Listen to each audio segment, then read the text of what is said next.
All right, I'm here with Coach Shays, who has been coaching at Hopkinton for what, 25 years now? I believe this is my 26th year. Wow. You've coached a number of sports throughout the years. Can you talk about your fall sports a little bit and the different sports you've coached? Well, when I was hired here, I started off by coaching girls JV soccer. I was the assistant varsity girls soccer coach with Kurt Martin, and we had the opportunity to win 4 or 5 state championships back then. I continued to coach for a little while, and then when I started to raise my own children, my daughter really liked field hockey, so I kind of helped Mrs. Conley build a field hockey program here as I started doing the Biddy field hockey as second graders, and then we moved all the way up through, and then I coached middle school field hockey. I think my daughter was in the 5th grade, so I took over that program, building the middle school program. Then she became a 6th grader, so I coached her for 3 years. And then I did 1 year of JV field hockey because they couldn't find a JV coach. And then I guess I took a couple of years off just to watch my daughter play field hockey here, and then they needed a golf coach. So I stepped in and became the golf coach. Yes. So you've been coaching golf since 2016. It says you delivered Hopkinton its first state championship in golf in 2018, and were the runner-up for the state championship in 2019. Can you talk a little bit about those teams? Sure. Well, obviously the biggest obstacle that I had to, deal with when I took over golf was, I think golf was considered maybe a sport that you could just kind of fool around with. They didn't really take it serious.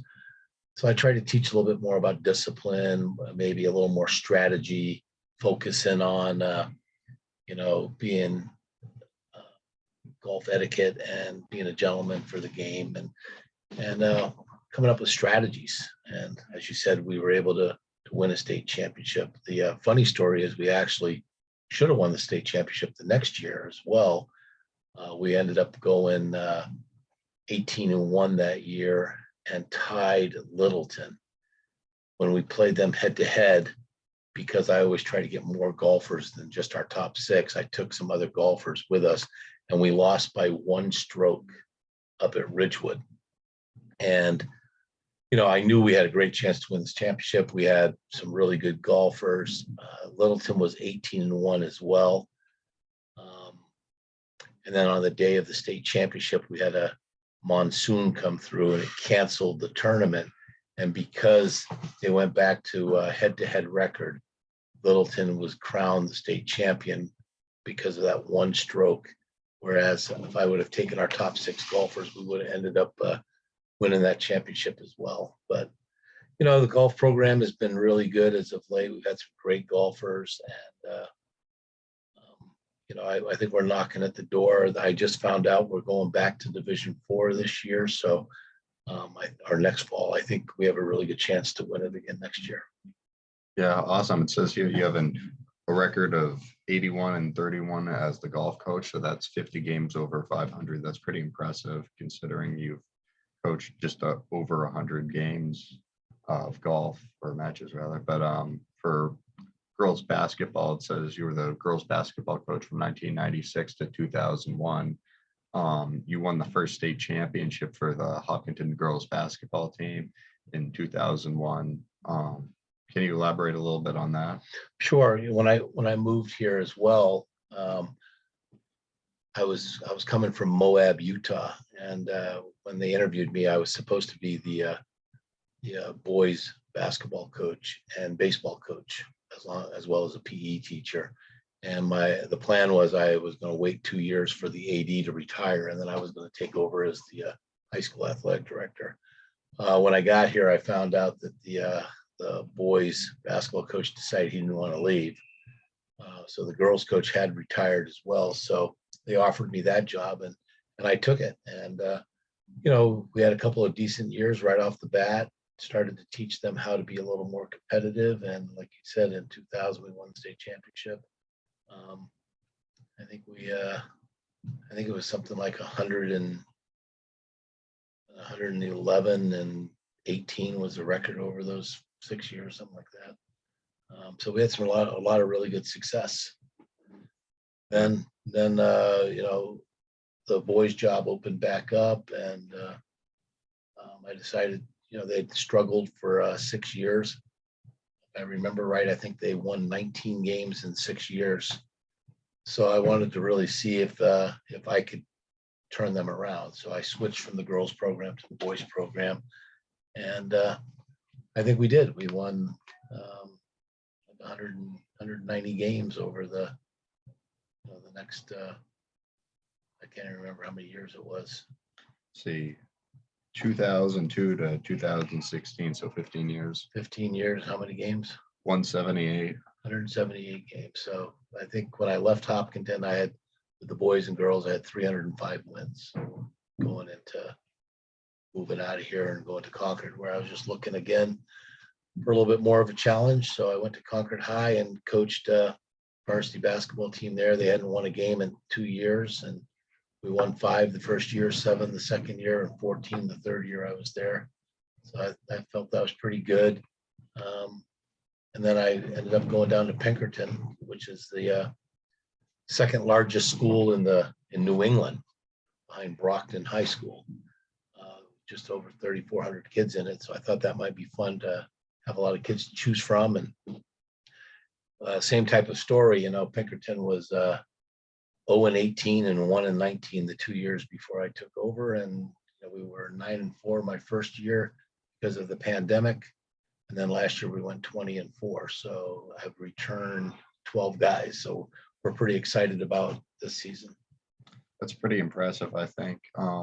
Is there anything with individual players that you'd like to talk about, of like who did what, when, and just the most impressive players you've seen? Well, I mean, at Hopkinton and Concord, and even now at Pinkerton in basketball, I've had so many kids who have dedicated themselves to the game. And when you're working on your craft, you become a better athlete, obviously. And here at Hopkinton, Ryan Callahan comes to my mind real quick. He played 3 years here, scored over 1,300 points, had close to 1,000. I think he had 600 rebounds, and he was instrumental in changing the culture and getting basketball kids to really want to win. Yeah. Go back a little bit more, and we had some great basketball teams with the girls. I think my undefeated team, we had Amy West, Sarah Wolfsey, Annie Whiten, Sarah Bartholomus, Katie Bartholomus, Jasmine Schaefer. There's a lot of those girls. I think we were 22-0 and went undefeated, and just had a great season as well. Had some other good players here. Pat West was a great boys basketball player, had over 500 assists.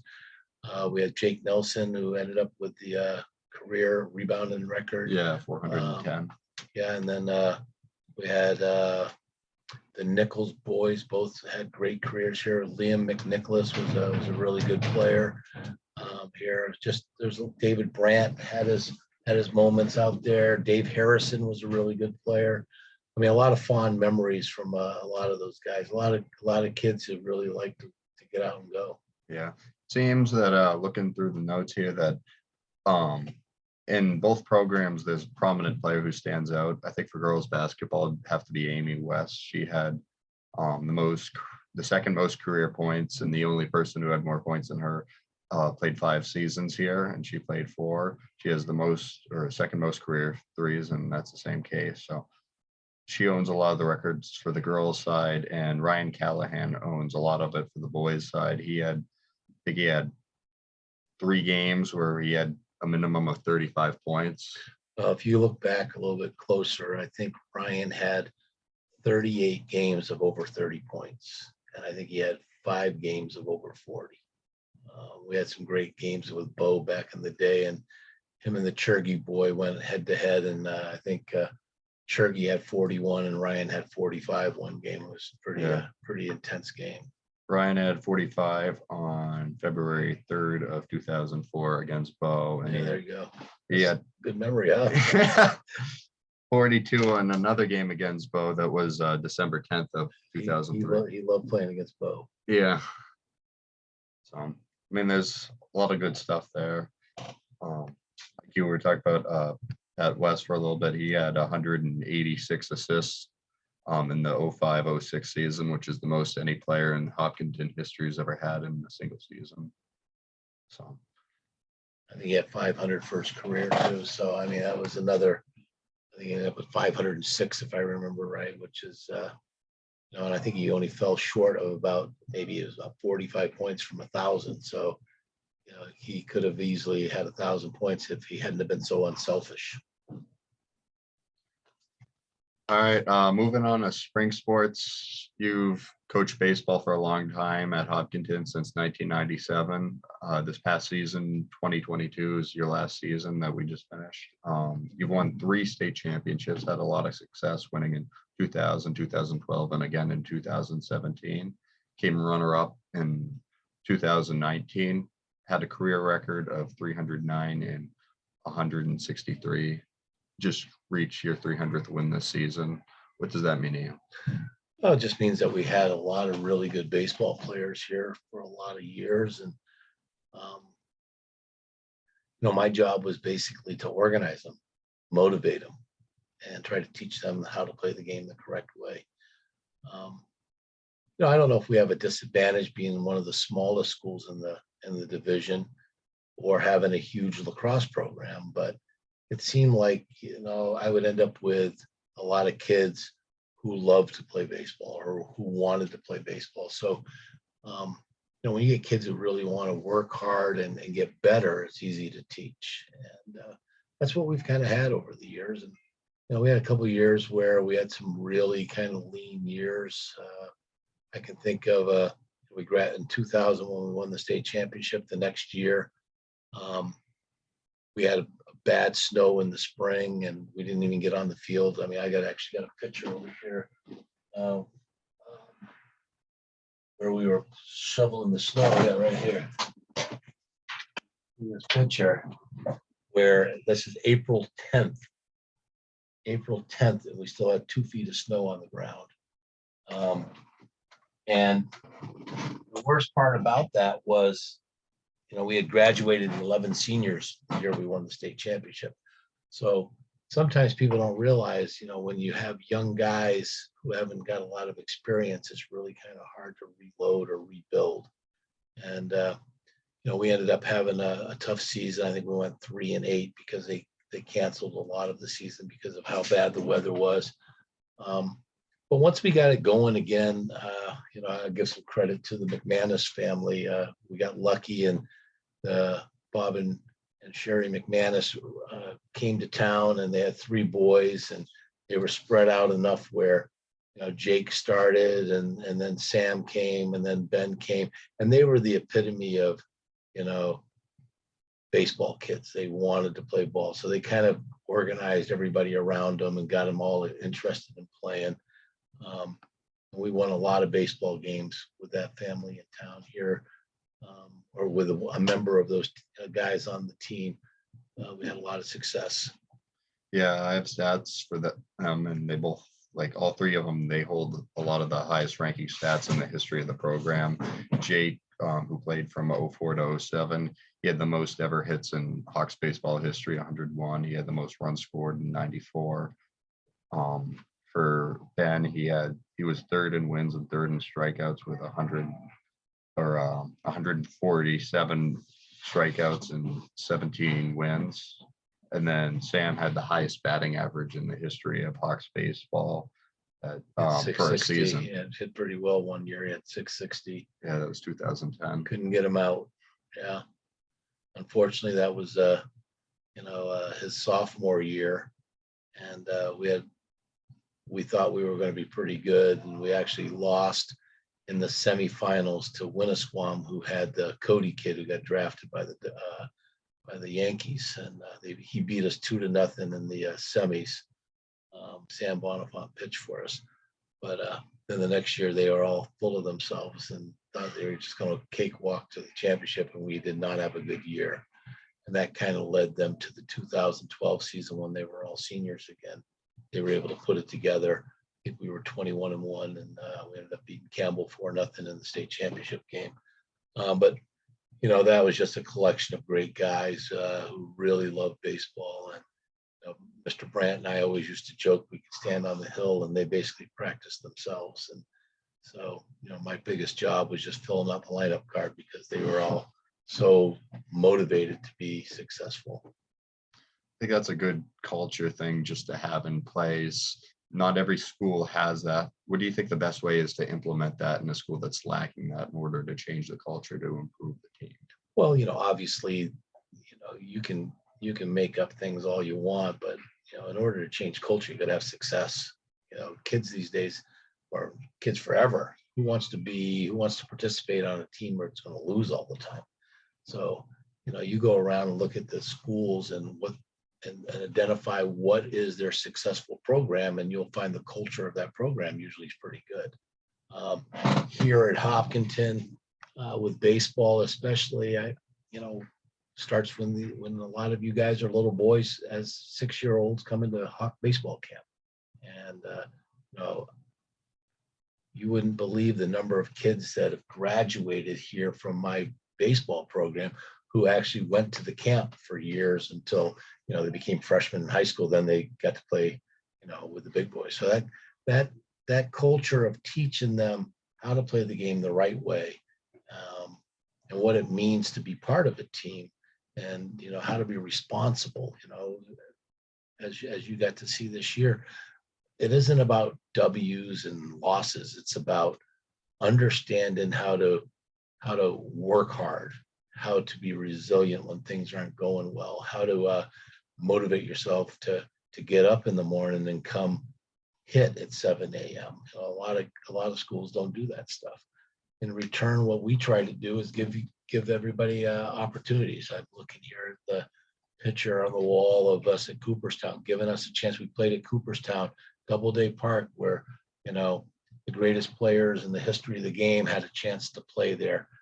We played there 8 times, went 8-0, never lost there. So, those are all kind of pieces of the culture as well. Everybody knows when you play baseball, you're going to get to go to Connecticut for a spring trip. You're going to get nice equipment and nice uniforms and things. So I think that kind of motivates people to be part of that. They want, a lot of the kids want to be part of that kind of success and story. So I think part of just from what I've observed, part of your style and coaching is having these trips where teams really get to bond. Do you think that's essential? 100%. I mean, at Pinkerton right now, that's my next thing. We're trying to set up a trip where we can go, away from the state and play another team, but more importantly, just be together. I mean, for years we would do these trips and say, hey, no cell phones. Learn to communicate with your teammate who's sitting right next to you, rather than playing some game or texting somebody who's back home.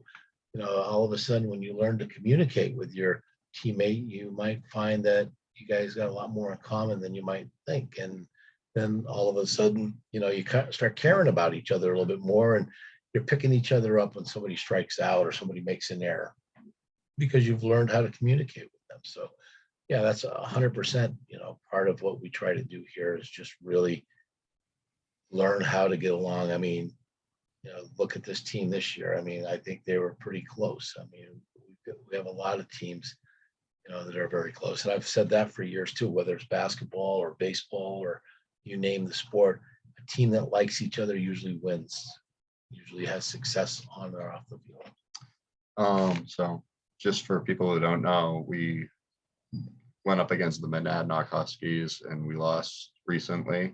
They are the defending state champions and currently undefeated this season. What do you think? You kept that game close and some of the players kept the game close. We kept the game close just as an organization as a whole. What do you think the key was to going up and playing on the road against a really good team and staying that competitive?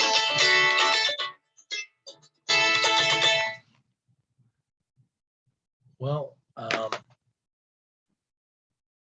once somebody told me that players take on their coaches'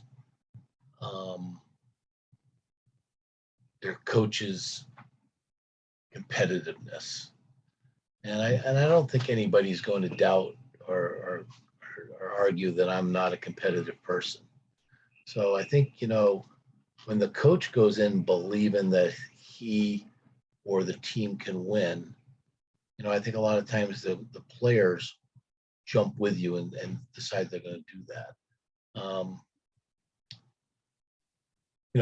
We did not do well the first time we played them this year. We made the game really kind of close the second time. And, once again, the last time, 5-2, and they could win the state championship on Saturday.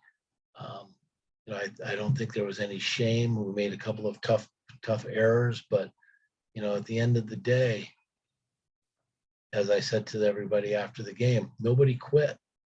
And isn't that really what you're looking for? You're trying to teach kids how to compete, how to give their best. And, just because you want to win or just because you want to play doesn't mean it necessarily is going to happen all the time. There's a lot of people out there who want a college scholarship. There's a lot of people out there who want to get drafted and make millions of dollars.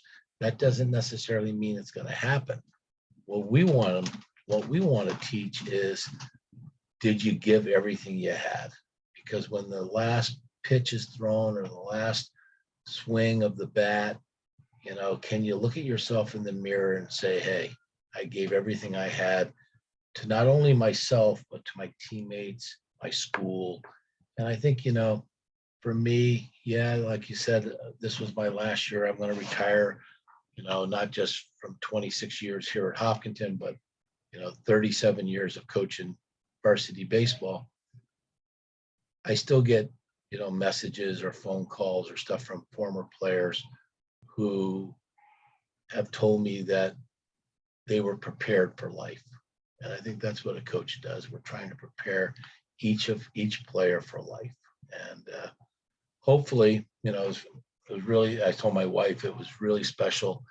The last game I had, 15, 20 kids come back just to say, congratulations on the season, not to mention the notes that I got on Facebook or text messages from guys just, congratulating me on a good career or a good run, and opposing coaches. I mean, I had a lot of coaches say they enjoyed, playing against us because they knew we were going to be prepared and we were going to execute and we were going to be, competitive. So, I have no reservations about deciding to retire. I'm sure my dad, I had dinner with my dad the other night, and his parting words to me was, yeah, you say it's going to be easy. Wait till next spring. You'll be wanting to be right back out there coaching again. He's probably right, but, we'll turn it over and see if some other young guy can come in here and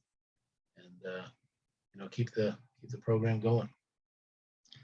You have your assistant coaches are likely also leaving as well, Coach Brent and Coach Mastu. Can you talk about what you hope for the future of the program? What you hope to keep alive, and what if the next varsity baseball and assistants for varsity baseball at Hopkinton are listening right now? What would you want them to know? Well, I mean, Coach Brandt and Coach Mastu. I had Coach Smith way back in the day, and Coach Marshall, all were my former assistants, and they all had the same thing in common. They wanted the game to be played the right way. And the right way is, we didn't just go down to the field and throw BP and then go home. I can remember Joey Merrow and Nate Graby and some of these guys. Oh, we hate bucket drills. But then years later, hey, now we know why we did those bucket drills, because it really improved our defensive ability to field ground balls. So, I just hope whoever decides or whoever they hire who comes in here will keep teaching the game of baseball, keep coaching the right way, keep motivating kids to work harder, even when they feel that they can't do something, push them to get better, because that's what we're here for. If we just go I can't do it, hey, you're probably going to be right. You can't. But if you keep trying, I don't know how many guys come in here and then could say 4 years later that they got worse in baseball. So, I guess that's my message would be for whoever is coming in, put the time in. And I guess that would be my final little story. When I was in high school, I had a coach I loved. I adored him. He coached my dad, but he would look at his watch and we'd start practice at 3 o'clock, and at 4:30, he would look at his watch. Okay, pack it up. Let's go home. And we said to him once, why are we going home? We want to hit more. No, time to go home. 4:30. Let's go. And I said to myself, if I ever became a teacher, coach, the one thing I wanted to give kids, players, would be the gift of time. And I think I've done that fairly well over the years, whether being here at 6:30 in the morning to offer hit-in opportunities, or being here, sometimes till 6 or 7 o'clock at night. I've given kids the opportunity, and I haven't shunned many kids away who wanted the extra help. So that would be my message to the new coaches. Put in the time, put in the effort, help these guys get better. Yeah, I think that's great messaging. And but what about players? What do you think players should know? If you're the kid out there who's in elementary school and you're thinking, I played t-ball once or twice, I'm doing all right in Little League, but do I want to keep doing this? Should I try this more and take it more seriously? What do you say to them about the experience? Baseball is a great game, and I think it gets a bad rap because it becomes slow at times. Where I kind of look at it as a chess game. You're trying to outthink, outguess, out execute your opponent, and there's a lot of ways that you can make the game fun. You don't have to, like I said, just go out there and throw BP and have 8 guys, 10 guys standing around wondering if the ball's ever going to come to them. But again, it's organization. It's just getting more people, doing different things. With a young guy out there, I think you got to find a passion, to improve every day. And there's lots of different areas that you can improve in this game. Throwing, catching, we take those 2 skills for granted, but the better you throw and the better you catch, the higher level you can play. And what's the difference between a Hopkinton Hawk high school baseball player and let's just say, Mississippi State baseball player? What's the difference between a Mississippi State baseball player and a Boston Red Sox player? They all throw the ball a little bit better and a little bit harder, and they catch it a little bit easier as they keep going up the ladder. And that's kind of like, what you can control. There's no reason why you can't go out and play catch every day with your parents or your brother or your friends, or even against a wall, if you truly want to get better. I think baseball is one of those games that can really, help a person, both mentally and physically, just by practicing. Confidence, gaining confidence. I mean, think about you. How did you feel? And I know your story. How do you feel before you got your first hit in high school? It wasn't great. I mean, I love the game, but it wasn't a great feeling to be the guy without a hit. Yeah. I wanted it badly. And how good did you feel after you got that hit? And everybody was congratulating you because they knew how bad you wanted it. But you could have quit many, many times, prior to that opportunity because, you hadn't got a hit. So you could have gone to lacrosse or track or something else, but you stuck with it. I mean, you're 100 times better now than you were 2 years ago. And that's, the beauty of this game. You can keep getting better if you want to. It's true. Yeah. But I mean, it's a lot just when you love the game that much, I think it's important to keep going. Oh, and the beauty of baseball is there's no 2 games that are the same. I mean, I go home, I sit there and watch the Red Sox every single night, and it's not like you can get bored because, you've never seen the play before. So it happens differently every time. All right. Well, thank you, Coach. Hey, I appreciate it. Best of luck to you and obviously to the Hawks next year. All right. Thank you.